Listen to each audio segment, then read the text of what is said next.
On a southeast Queensland floodplain, farmers Wes Judd and Bud Kelly are showing 7:30 what they think is fundamentally wrong with one of Australia's biggest infrastructure projects. If they build what they said they were going to build, they're going to effectively dam from here up for about 15 kilometres. They're part of a wider community which has been at loggerheads with the body overseeing the Melbourne to Brisbane Inland Rail project, the Australian Rail and Track Corporation. Well, early in the piece, they were nothing short of disgusting, really, and there'll be plenty would argue that they've got better. But there's still an issue with ARTC and the confidence around how they've gone about the whole thing. I'm tired.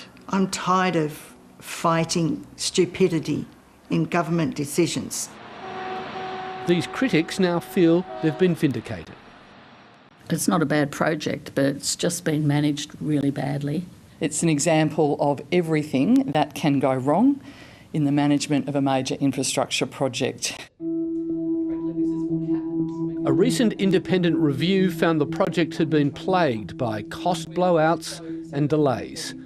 And former Energy Security Board Chair Dr Kerry Schott suggested a new way of getting around the trickiest sections in Queensland. But not everyone is convinced. But it will never get to Brisbane. I reckon hell will freeze over quicker than this railway gets to Brisbane. I'm calling for a pause here. I'm calling for a pause at Toowoomba while this is worked out. So, here we go. When the first sod for the inland rail was turned by the then Deputy Prime Minister, Michael McCormack, the project was estimated to cost $9 billion and would be finished by 2025. Since then, the cost has tripled and the timetable could be pushed back as much as a decade. It's been a very unfortunate project, going through people's farms to wreck their lives. They've done everything possible to make it bad. For 91-year-old Everald Compton, the failures have almost been a personal insult. If you look at that map, you'll find that all the great productive areas west of the Great Divide take that line. Often referred to as the father of inland rail, corporate fundraiser Everald Compton's campaigning put it on the agenda of the 1998 federal election, and he saw his dream take shape 20 years later. Do you feel your original vision for an inland rail has been betrayed? It's been destroyed. The problem, according to the independent review of the project, was sections like the Millmerran floodplain. Work here and throughout Queensland has yet to begin, in part because the environmental assessments are still being finalised, further pushing up costs. They could have really had a half built by now, if they'd have picked up a whole lot of the issues that were brought up back in 2017.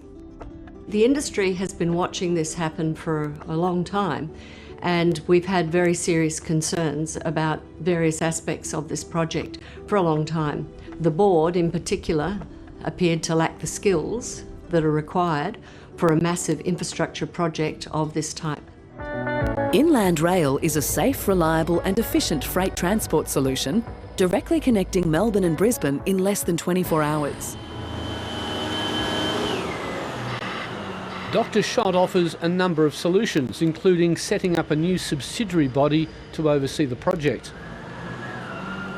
She also recommends the federal government cut its losses and give up on bringing double-stacked freight all the way into Brisbane's main rail hub, and instead finish up 50 kilometres west of the city.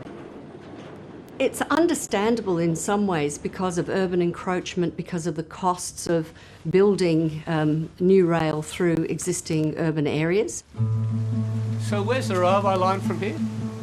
It's welcome news to Suze and Stan Corbett, who face the prospect of having double-stacked freight trains passing close to their outer suburban Brisbane home every half hour. So just two fences over. Yeah, two fences. And you can see the train when it goes past. Absolutely, yes. But they still don't know how much more traffic there will be on their local freight line. If a train came through right now, you can't hear the television. And we're 200 metres from the line. There are people with their back fences on the line. The proposed new terminal site, which the federal government has agreed to in principle, is at a locality called Ebenezer. Work on this new site has barely begun. This is roughly the area where the new terminal will be built, just near a raceway you can hear in the distance. But the details are sketchy. The business case hasn't been completed, let alone the environmental assessments. And just behind me here is koala country. So the construction approvals could be years away. Every day that we're delaying, if we go through more reviews, we're going to see more cost blowouts. By no means, there's no way that Ebenezer stands up. I don't think it's ever going to go there. You don't think it'll ever be built? To Ebenezer? No, never. The dream of the father of Inland Rail was to extend the line further north to Gladstone in central Queensland. And one way to save time and money and still keep the Gladstone dream alive is to simply pause the current project at Toowoomba. I would point out we do have access to the port here. We've had it for a very, very long time, and we see that wonderful coal train running through town down to the port as it is now. But the freight industry is urging the federal government to push on to get as close to the Port of Brisbane as possible. Although it concedes the Albanese government has inherited a mess. You need to actually know where in the capital city of Brisbane the freight terminals will be developed.